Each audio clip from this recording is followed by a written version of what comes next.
हाँ, ओम ज्ञानतिमिरन्धस्य ज्ञानाञ्जनशलाकया चक्षुरुन्मिलितं येन तस्मै श्रीगुरवे नमः। श्रीचैतन्यमनोभीष्टं स्थापितं येन भूतले स्वयं रूप कदा मह्यं ददाति स्वपदान्तिकं। वन्देऽहं श्रीगुरो श्रीयुतः पदकमलं श्रीगुरून् वैष्णवांश्च श्रीरूपं साग्रजातां सहगणा रघुनाथान्वितं तं सजीवं साद्वैतं सावधूतं परिजनासहितं कृष्णचैतन्यदेवं श्रीराधा कृष्णपादान् सहगणा ललिता श्रीविशाखान्वितंश्च। नमो विष्णुपादाय कृष्णप्रेष्ठाय भूतले श्रीमते भक्तिवेदांत स्वामीति नामिने। नमस्ते सरस्वती देवे गौरवाणी प्रचारिणे निर्विशेष शून्यवादी पाश्चात्यदेशतारिणे वंचाकल्पतरुभ्यश्च कृपा सिन्धुभ्येव च पतितानां पावनेभ्यो वैष्णवेभ्यो नमो नमः। जय श्री कृष्ण चैतन्य प्रभु नित्यानंद श्री अद्वैत गदाधर श्रीवासादि गौर भक्त वृंदा। हरे कृष्णा कृष्णा कृष्णा हरे हरे, हरे राम राम राम हरे हरे। हरे कृष्णा। तो हमने कल टेक्स्ट 30 पढ़ा था। जन्म कर्म च विश्वात्मन अजस्या कर्तुर आत्मना तिर्यन निरीशु यादशु यत अत्यंत विडंबनम। तो कुंती महारानी बोलती है कि भगवान आपके जो लीला है, जन्म और कर्म है, इसको समझना बहुत मुश्किल है। विडंबनम क्यों? क्योंकि भगवान जो अज है, जो जन्म नहीं लेते, यहाँ पे जन्म लेते हैं, और भगवान जो अकर्तुर का मतलब है भगवान कुछ कार्य करते नहीं है, फिर भी यहाँ पे कृष्ण लीला में भगवान अलग अलग कार्य करते हुए ऐसा लगते हैं। तो इसलिए कुंती महारानी बोलती है आपके जो जन्म और लीला है वो समझना अत्यंत कठिन है। और वो बोलती है कि आप अलग अलग अवतार लेते हैं, पशुओं के प्राणियों के शरीर में, मनुष्यों के रूप में, ऋषि और एक्वाटिक्स मतलब मछली है, ये सब के रूप में आप अवतार लेते हैं। Purport: the transcendental pastimes of the lord are not only bewildering but also apparently contradictory. तो भगवान के जो लीला है समझने के लिए कठिन है और कॉन्ट्रडिक्टरी है। कॉन्ट्रडिक्टरी है मतलब विपरीत है। In other words, they are all inconceivable to the limited thinking power of the human being. तो भगवान के जो लीला है मनुष्यों के सोच से परे है। The Lord is the all-pervading super soul of all existence, and yet He appears in the form of a boar amongst the animals. तो भगवान सबके हृदय में परमात्मा है, पर भगवान अलग अलग अवतार लेते हैं। जैसे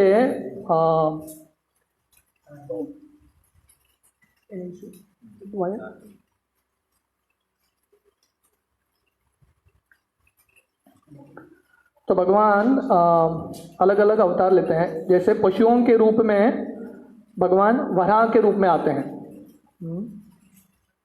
इन the form of a human being as Ram and Krishna.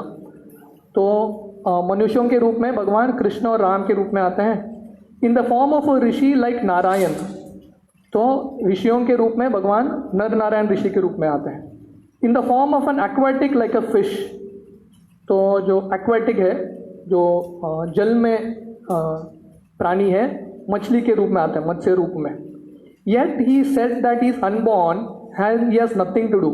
तो भगवान ये सब अवतार लेते हैं, फिर भी बताया गया है कि भगवान का कुछ जन्म नहीं होता है। जन्म होता है ऐसा दिखता है, पर भगवान का जन्म नहीं होता। इन the shruti mantra it is said that the supreme Brahman has nothing to do. तो श्रुति मंत्र में वर्णन आता है कि भगवान का कुछ कार्य नहीं है। जैसे एक बहुत बड़ा CEO होता है कंपनी का, वो ज़्यादा करता नहीं है, उसके अंडर मालिक रहता है, मैनेजर रहते हैं जो करते हैं। No one is equal to or greater than him. He has manifold energies and everything is performed by him perfectly by automatic knowledge, strength and activity. तो भगवान को प्रैक्टिकली कुछ करने की ज़रूरत नहीं है, भगवान के बहुत सारे शक्तियाँ हैं, भगवान इच्छा करेंगे तो ऑटोमेटिकली सब शक्ति लाइन में लग जाता है। जैसे भगवान का क्रिएशन, सृष्टि कैसा होता है, भगवान सोचते हैं अभी सृष्टि होना चाहिए और तुरंत ऑटोमेटिक एक के बाद एक भगवान के एनर्जी काम में लगते हैं। All these statements prove without any question that the Lord's activities, form and deeds are all inconceivable to a limited thinking power, and because he is inconceivably powerful, everything is possible for him. तो ये सब श्लोकों से हमको समझ में आता है कि भगवान के जो कार्य हैं हमारे बुद्धि से परे हैं, इनकंसीवेबल, और भगवान हर चीज़ को कर सकते हैं, उनके लिए कुछ भी चीज़ असंभव नहीं है। Therefore, no one can calculate him exactly. Every action of the Lord is bewildering to the common man. इसलिए भगवान को हर कोई समझ नहीं सकता, जनरली लोगों के लिए बहुत भ्रमित होता है भगवान का जो कार्य है। He cannot be understood by Vedic knowledge, but he can be very easily understood by pure devotees because they are intimately related with him. तो प्रभुपाद यहाँ पे लिख रहे हैं कि भगवान को वेदों से भी जानना मुश्किल है। वेदेषु दुर्लभम अदुर्लभम आत्मभक्तो। तो भगवान को वेदों से भी जानना मुश्किल है, पर भगवान कैसे जाना जा सकता है? भक्ति के माध्यम से भगवान को जाना जा सकता है। The devotees therefore know that although he appears among the animals, he is not an animal, nor a man, nor a rishi, nor a fish. He is eternally the supreme Lord in all circumstances. तो भगवान वराह रूप में आते हैं पशु के योनि में, या मनुष्य के योनि में आते हैं राम और कृष्ण के रूप में, या ऋषि बनते हैं नारायण ऋषि जैसे, या मछली बनते हैं। हम सब जानते हैं कि जो भक्त हैं कि ये पूर्ण पुरुषोत्तम भगवान है, वो पुरुष नहीं है, मनुष्य नहीं है, पशु नहीं है और एक्वाटिक मछली भी नहीं है। तो इस तरह से कुंती महारानी कृष्ण का गुणगान करती है। टेक्स्ट 31। गोपी आददे त्वयि कृतागसी दाम तावद् याते दाशाश्रु कलिंजन संभ्रमाक्षम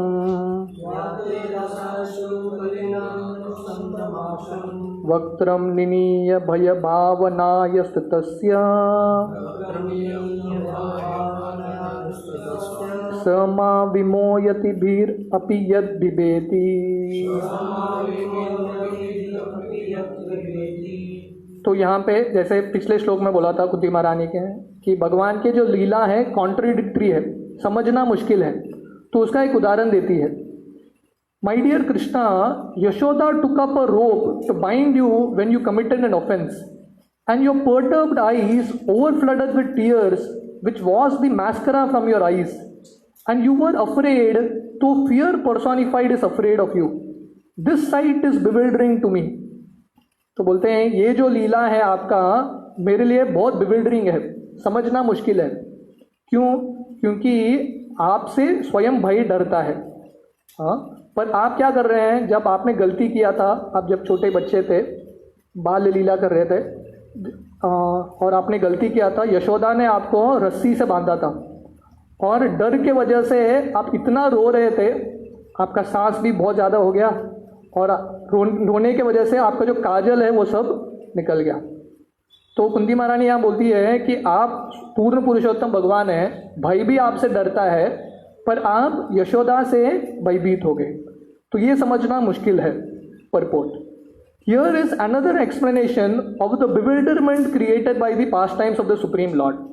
तो यहाँ और एक उदाहरण है कैसे भगवान लोगों को मोहित करते हैं। The Supreme Lord is the supreme in all circumstances, as already explained. तो भगवान मतलब हर एक अवस्था में पूर्ण पुरुषोत्तम भगवान रहते हैं। Here is a specific example of the Lord's being the supreme and at the same time a plaything in the presence of his pure devotee. तो यहाँ पे उदाहरण कुंती महारानी देती है यशोदा का, ये दामोदर लीला का, कि भगवान पूर्ण पुरुषोत्तम है फिर भी अपने भक्तों के अधीन है। The Lord's pure devotee renders service unto the Lord out of unalloyed love only And while discharging such devotional service, the pure devotees forgets the position of the Supreme Lord.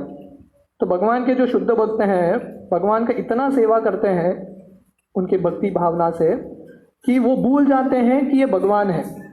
Specially व्रजवासी इनके पास ऐश्वर्य भाव बिल्कुल नहीं था। उनके मन में ये conception था ही नहीं कि भगवान है। वो कृष्ण को कृष्ण है करके प्रेम कर रहे थे। The supreme lord also accept the loving service of his devotees more relishable when the service is rendered spontaneously out of pure affection without anything of reverential administration. तो भगवान जब शुद्ध भक्त है उनकी सेवा प्रेम से करते हैं और उनमें कुछ ऐश्वर्य रहता ही नहीं है, बिना ऐश्वर्य भाव के प्रेम से सेवा करते हैं। ऐसा सेवा भगवान और पसंद करते हैं। तब गोपियाँ जब कृष्ण को डांटती हैं और बहुत सारे ऋषि मुनि वेद का मंत्र गाते हैं, भगवान को गोपियों का डांटना और पसंद है, क्योंकि ऐश्वर्य भाव है ही नहीं इसमें, पूरा प्रेम ही प्रेम है। Generally the Lord is worshipped by the devotees in a reverential attitude, but the Lord is meticulously pleased when the devotee, out of pure affection and love, considers the Lord to be less important than himself. तो generally भगवान की सेवा कैसी होती है? ऐश्वर्य भाव से भगवान की सेवा होती है। पर जो शुद्ध भक्त हैं पूरे भक्ति के साथ भगवान की सेवा करते हैं, और ऐसे भक्त कभी कभी भगवान को डांटते भी हैं तो भगवान को अच्छा लगता है, क्योंकि इसमें प्रेम है। The Lord's pastimes in the original abode of Golok Vrindavan are exchanged in that spirit. तो गोलोक वृंदावन में जो लीला होता है वो कैसा है? प्रेम का रस है। The friends of Krishna consider him one of them. तो कृष्ण के जो दोस्त हैं वो कृष्ण को भगवान मानते ही नहीं है। They do not consider him to be of reverential importance. The parents of the Lord, who are all pure devotees, consider him a child only. तो भगवान के जो भक्त हैं, माता पिता हैं नंद यशोदा, वो कृष्ण को भगवान मानते ही नहीं है। उनके लिए कौन है? कृष्ण मेरा बालक है। The lord accepts the chastisements of the parents more cheerfully than the prayers of the Vedic hymns. तो भगवान के माता पिता जब उनको डांटते हैं तो भगवान को ये और आनंद आता है। और जो ऋषि मुनि वेद गाते हैं भगवान को वो उतना पसंद नहीं है, क्योंकि ये प्रेम से जो माता पिता उनको डांट रहे हैं। Similarly he accepts the reproaches of his fiancees more palatably than the Vedic hymns. और जब गोपियाँ माधुर्य रस में कृष्ण को डांटती है या कृष्ण से नाराज होते हैं तो कृष्ण को ये और ज़्यादा पसंद है। When Lord Krishna was present in the material world to manifest his eternal pastimes of the transcendental realm of Golok Vrindavan as an attraction for the people in general, he displayed a unique picture of subordination before his foster mother Yashoda. तो जब कृष्ण लीला करते हैं, और specially ये जो लीला है कुंती महारानी बोल रही है, वो पूरे दुनिया को सिखा रहे हैं कि कैसे वो भगवान हैं पर हमेशा उनके भक्तों के अधीन है, स्पेशली यशोदा माता के अधीन है। The Lord in his naturally childish playful activities used to spoil the stocked butter of Mother Yashoda by breaking the pots and distributing the contents to his friends and playmates, including the celebrated monkeys of Vrindavan, who took advantage of the Lord's munificence. तो भगवान बाल्य लीला में माखन का चोरी करते थे। क्यों? क्योंकि भगवान को ये बहुत अच्छा लगता था चोरी करने में, और भगवान माखन चुरा के अपने दोस्तों को बांटते थे, और जो बंदर हैं, वृंदावन के बंदर हैं, उनको भी बांटते थे। Mother Yashoda saw this and out of her pure love she wanted to make a show of punishment for a transcendental child. तो यशोदा ने ये देखा और यशोदा को लगा कि कृष्ण को एक सबक सिखाना चाहिए, कृष्ण को पनिश करना चाहिए। She took a rope and threatened the Lord that she would tie him up, as is generally done in ordinary household. Seeing the rope in the hands of Mother Yashoda, the Lord bowed down his head and began to weep just like a child, and tears rolled down his cheeks, washing off the black ointment smeared about in his beautiful eyes. तो यशोदा के हाथ में जब भगवान डंडा देखते हैं और रस्सी देखते हैं तो कृष्ण रोने लगते हैं। जो भाई भी कृष्ण से, मृत्यु भी कृष्ण से डरता है, कृष्ण यशोदा के हाथ में डंडा देख के रो रहे हैं, और इतना रो रहे हैं कि उनके आंख से जो काजल है वो सब बह गया। This picture of the Lord is adored by Kunti Devi because she is conscious of the Lord's supreme position. तो ये जो चित्र है दामोदर लीला का, कुंती महारानी यहाँ पे याद कर रही है. He is feared often by fear personified, yet is afraid of his mother who wanted to punish him just in an ordinary manner. तो भाई भी भगवान से भयभीत होता है, पर वही भगवान कुंती से यशोदा से भयभीत हो रहे हैं. Therefore, Yashoda's position was more exalted than Kunti's. Mother Yashoda got the Lord as a child, and the Lord made her forget altogether that the child was the supreme Lord himself. तो कुंती यशोदा का जो position है, स्तर है, कुंती से बहुत ज़्यादा श्रेष्ठ है. इसलिए कुंती के लिए यशोदा रोल मॉडल है कि इतनी महान यशोदा है कि कृष्ण भी उनसे डर गए. If Mother Yashoda had been conscious of the exalted position of the Lord, she would certainly have hesitated to punish the Lord. But she was able to forget the situation because the Lord wanted to make a complete gesture of childishness before the affectionate Yashoda. तो अगर यशोदा का पता था कि ये भगवान है तो उतना प्रेम नहीं आता था. तो इसलिए वृंदावन में जब भी ऐश्वर्य भाव आता है भगवान ढक देते हैं.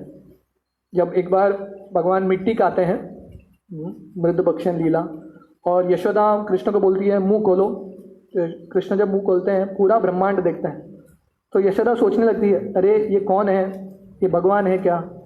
और भगवान को समझ में आता है, यशोदा माँ को अगर समझ में आ गया कि मैं भगवान हूँ तो उतना प्रेम नहीं करेगी मुझसे, मुझे डांटेगी नहीं.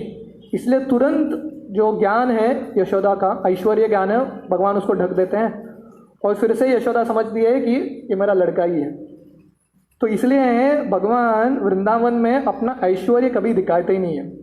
This exchange of love between the mother and the son was performed in a natural way, and Kunti remembering the scene was bewildered and she could do nothing but praise the transcendental filial love. तो कुंती भगवान और अपने भक्तों के बीच में ये जो प्रेम देख के कुंती आश्चर्य हो जाती है कि भगवान कैसे लीला कर रहे हैं. और ये जो प्रेम है, स्पेशली यशोदा का जो कृष्ण के प्रति जो वात्सल्य प्रेम है, उसकी गुणगान करती है. Indirectly mother Yashoda is praised for a unique position of love, for she could control even the all powerful lord as a beloved child. तो कुंती महारानी इनडायरेक्टली ये प्रार्थना कृष्ण के लिए है, पर एक्चुअली यशोदा का गुणगान हो रहा है कि यशोदा इतनी महान है कि उन्होंने आपको भी जीत लिया है. टेक्स्ट 32. केचिदाहुर अजम जातम पुण्यश्लोकस्य कीर्तये यदो प्रियस्या नाव्ये मलयस्येव Chandanam. Translation. Some say that the unborn is born for the glorification of pious kings. Others say that he is born to please King Yadu, one of your dearest devotees. You appear in his family as sandalwood appears in the Malaya hills. तो कुंती महारानी बोलती है कि भगवान अवतार क्यों लेते हैं. तो अलग अलग लोग अलग अलग कारण देते हैं भगवान के अवतार का. तो कुंती महारानी बोलती है केचित आहुर अजम जातम. सम से कोई बोलते हैं कि ये जो अज है, भगवान जिनका जन्म नहीं होता, वो जन्म लेते हैं किसके लिए, for the glorification of pious kings. जो पुण्य राजा हैं, जो पवित्र राजाएं हैं, उनका गुणगान करने के लिए. इसका मतलब है युधिष्ठिर का गुणगान करने के लिए भगवान का अवतार होता है. कोई बोलते हैं ऐसा. या सम say other say that he is born to please king Yadu. तो भगवान कृष्ण जन्म क्यों लेते हैं, यदु राजा को गुणगान करने के लिए. जैसे you appear in his family, तो भगवान कौन से परिवार में जन्म लेते हैं, यदु कुल में. As sandalwood appears in the Malaya hills. तो चंदन का नाम बहुत बार रहता है मलय चंदन. मलय हिल्स मतलब generally I think it's Malaysia also, Malaysia and all this places. तो उसको मलय, वो जगह को मलय बोलते हैं क्योंकि वहाँ पे चंदन उगता है. तो बहुत बार क्या आता है, मलय चंदन करके आता है. हाँ, तो चंदन क्योंकि वहाँ पे उग रहा है, वो जगह भी गुणगान होता है वो जगह का. तो वैसे ही कृष्ण चंदन की तरह है और क्योंकि कृष्ण ने यदुकुल में जन्म लिया है तो गुणगान किसका हो रहा है? पूरे यदुकुल का गुणगान होता है। Purport, because the lord's appearance in the material world is bewildering, there are different opinions about the birth of the unborn. क्योंकि भगवान का जो जन्म है वो समझना बहुत कठिन है, इसलिए अलग अलग मत है भगवान क्यों जन्म लेते हैं। जो अजय हैं, जिनका जन्म नहीं होता, वो क्यों जन्म लेते हैं? In the Bhagavad Gita the lord says that he takes his birth in the material world also he is the lord of all creations and is unborn. तो गीता में भी भगवान बोलते हैं कि उनका जन्म नहीं होता फिर भी वो जन्म लेते हैं।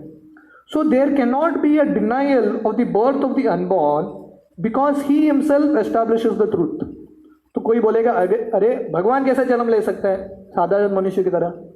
क्यों? क्योंकि भगवान का इच्छा है तो कुछ भी कर सकते हैं, राइट? सो इसलिए क्योंकि भगवान गीता में स्वयं बोलते हैं कि उनका जन्म होता है, इसलिए ये सत्य है कि जो अजय है उनका जन्म होता है। But still there are different opinions as to why he takes birth. That is also declared in Bhagavad Gita. He appears by his own internal potency to re-establish the principles of religion, to protect the pious and to annihilate the impious. तो गीता में भगवान स्वयं बोलते हैं वो जन्म क्यों लेते हैं? विनाशाय च दुष्कृताम धर्म संस्थापनार्थाय। तो भगवान बोलते हैं मेरे भक्तों का रक्षा करने के लिए, धर्म की स्थापना करने के लिए, और जो असुर है उनका नाश करने के लिए। That is the mission of the appearance of the unborn. Still it is said that the Lord is there to glorify the pious king Yudhishthir. तो वो भी एक कारण है भगवान के आने का, धर्म की स्थापना करने के लिए, अपने भक्तों की रक्षा करने के लिए। पर यहाँ पे कुंती महारानी बोलती है, बहुत सारे लोग बोलते हैं कि युधिष्ठिर का गुणगान करने के लिए भगवान का अवतार हुआ है। Lord Shri Krishna certainly wanted to establish the kingdom of the Pandavas for the good of all in the world. तो भगवान कृष्ण का अवतार एक कारण क्या है? वो चाहते हैं कि पांडव ये धरती का राज्य करें, specially Yudhishthira. When there is a pious king ruling over the world, the people are happy. क्यों? क्योंकि भगवान को पता था कि लोगों के कल्याण के लिए, ये जिंदगी में खुश रहने के लिए और आगे के जिंदगी में खुश रहने के लिए क्या चाहिए? राजा चाहिए जो पुण्य रहेगा, जो पायस रहेगा। When the ruler is impious, the people are unhappy. तो जब राजा बहुत सारा बुरा कार्य करता है तब सब जो प्रजा है उनके जिंदगी में दुख रहता है।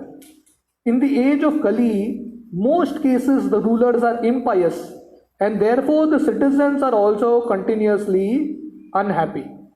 तो कलयुग में क्योंकि राजा शुद्ध नहीं है, भक्त नहीं है, इसलिए जितने भी प्रजा हैं उनके सबकी ज़िंदगी में बहुत सारा कष्ट है। इसलिए पहले के ज़माने में द्वारका लीला में ये कहानी आती है, एक ब्राह्मण था जिसके पुत्र उसके पहले मर गए। तो वो ब्राह्मण आके उग्रसेन को, द्वारका के राजा को कंप्लेन करता है कि आपके वजह से मेरे ज़िंदगी में कष्ट हो रहा है। क्योंकि अगर राजा ठीक रहेगा तो प्रजा की ज़िंदगी में कुछ कष्ट नहीं होना चाहिए। तो कहने का मतलब है कि भगवान चाहते थे कि जो पुण्य राजा हैं युधिष्ठिर महाराज, ये राज्य करने चाहिए पूरे दुनिया में। But in the case of democracy the impious citizens themselves elect their representatives to rule over them and therefore they cannot blame anyone for their unhappiness. पर आजकल के डेमोक्रेसी में जो प्रजा है अपना ही जो मालिक है, जो गवर्नमेंट है वो चुनता है, इसलिए वो किसी को ब्लेम नहीं कर सकता। क्योंकि डेमोक्रेसी मतलब by the people of the people, right? जो प्रजा ही चुनता है, तो लोगों को, गवर्नमेंट को दोषी दे के फायदा नहीं है क्योंकि हमने ही गवर्नमेंट को चुना है। महाराज नल was also celebrated as a pious king, but he had no connection with Lord Krishna. Therefore, Maharaj Yudhishthir is meant here to be glorified by Lord Krishna. तो यदुकुल में महाराज नल भी आते हैं, पर यहाँ पे जब वर्णन आता है कि भगवान अवतार लेते हैं जो पुण्य राजा हैं उनका गुणगान करने के लिए, तो वो नल को इंडिकेट नहीं कर रहा है, वो युधिष्ठिर महाराज को इंडिकेट कर रहा है। The Lord had already glorified king Yadu having taken birth in his family. Although he is known as Yadava, Yaduvira, Yadunandana etc., he is always independent of such obligation. तो भगवान क्योंकि यदुकुल में उनका जन्म होता है, गुणगान किसका होता है? यदुकुल का यश बढ़ रहा है। क्यों? क्योंकि यदुकुल का संबंध कृष्ण से हो गया, पर भगवान का कनेक्शन यदुकुल से अलग है। He is just like a sandalwood that grows in the Malaya hills.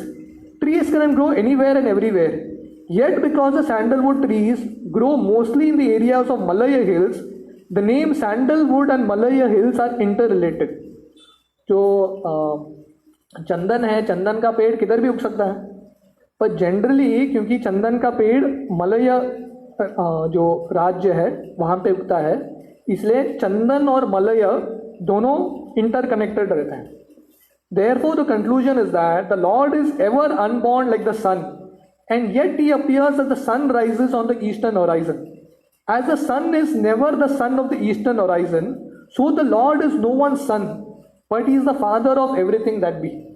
जैसे भगवान सूरज की तरह है। सूरज ईस्टर्न पश्चिम से उगता है, पर हम ये बोलते नहीं है कि सूरज का जन्म पश्चिम दिशा ने सूरज को जन्म दिया है। हाँ, पूर्व दिशा ने सूरज को जन्म दिया है, हम ऐसा नहीं बोलते। It just appears like that. तो वैसे ही भगवान दिखते हैं कि किसी से जन्म ले रहे हैं, पर भगवान के कोई माता पिता होते नहीं है, जैसे सूरज का कोई माता पिता नहीं होता है। तो अगला कौन सा कारण है कृष्ण क्यों आते हैं, वो टेक्स्ट 33 में कुंती समझाती है। अपरे वासुदेवस्य देवक्यां याचितो व्यगात् अजस्त्वम् अस्य क्षेमाय वदाय च सुरद्विषाम्। Others say that since both Vasudeva and Devaki prayed for you, you have taken birth as their son. तो कुंती बोलती हैं, बाकी लोग बोलते हैं अपरे, अदर से दैट क्योंकि वसुदेव और देवकी ने आपके लिए प्रार्थना किया, इसलिए आप उनके पुत्र के रूप में जन्म लेते हैं। Undoubtedly you are unborn, yet you take your birth for their welfare and to kill those who are envious of the demigods. अजस्त्वम अस्य क्षेमाय। तो भगवान अवतार क्यों लेते हैं? देवकी और वसुदेव को मदद करने के लिए, उनका कल्याण करने के लिए, और बाकी जितने भी लोग हैं उनका कल्याण करने के लिए। और वदाय चो सुरदिशाम, जो देवताओं के अगेंस्ट है, देवताओं के जो शत्रु हैं उनको मारने के लिए। Purport, it is also said that Vasudeva and Devaki in their previous birth as Sutapa and Prishni underwent a severe type of penance to get the Lord as their son, and as a result of such austerities the Lord appeared as their son. तो वर्णन आता है कि वसुदेव और देवकी उनके पहले जन्म में सुतपा और प्रश्नी थे, उनका नाम था, और बहुत समय तक, बहुत सालों तक उन्होंने तपस्या किया था भगवान को पुत्र के रूप में पाने के लिए।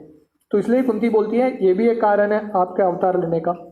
It is already declared in the Bhagavad Gita that the Lord appears for the welfare of all people of the world and to vanquish the asuras or the materialistic atheists.